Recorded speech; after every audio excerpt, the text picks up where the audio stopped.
in everybody, like we all have this space or this carving, just a hole, a void basically in us that is meant for God.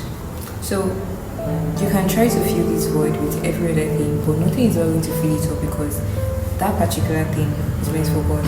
So for better explanation, let's say you make a big circular hole in a wall. Now what you intend to fill up that hole in that wall is actually a circular object of that same size.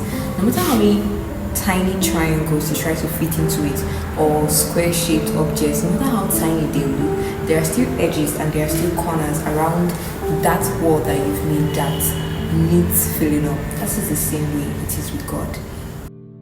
God created us and put a particular void in us, put this space, this lacking in us, this need, this want for Him in us.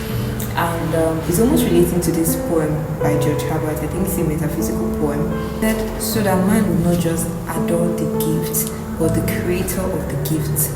So no matter how many things you try to fill up that space with, it's only God that can satisfy it. It says that nothing in this world can ever satisfy.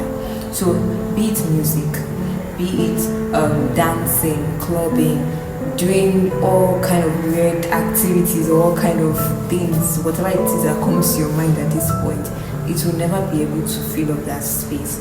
Now, I was also talking to someone else, telling the person, talking about the great deception that is going to come. You can only be deceived when you don't know the truth. It's like someone comes and tries to deceive you into thinking that you are a box of orange juice. No matter how many times the person tries to convince you, you know you're not an orange juice, so it doesn't even make sense, like it's not even adding up. The same way it is with someone trying to deceive you or tell you things that are not what God says. If you really know what God says, if you know what His book says, if you know what, and His book is the Bible, so if you know what the Bible says, you cannot be deceived otherwise. Someone that is not leading you cannot be your follower. So you can't say, oh, I'm a follower of Christ, if you don't let Christ lead you. In your actions, in your decisions, in the things that you post, if you don't let Christ be the leader of those things, then you cannot say you're actually a follower of Christ. You're just someone that happens to know that, oh, there is this Christ. So I come up to you and I tell you, oh, wait for me here, I'm going to give this particular thing. If you don't know me, you're not going to honor that invitation. You're not going to stand there and wait for me. But if you know me as maybe your sister or your mom, then I come to you and I give you a command, you're more likely to obey that command because you know me.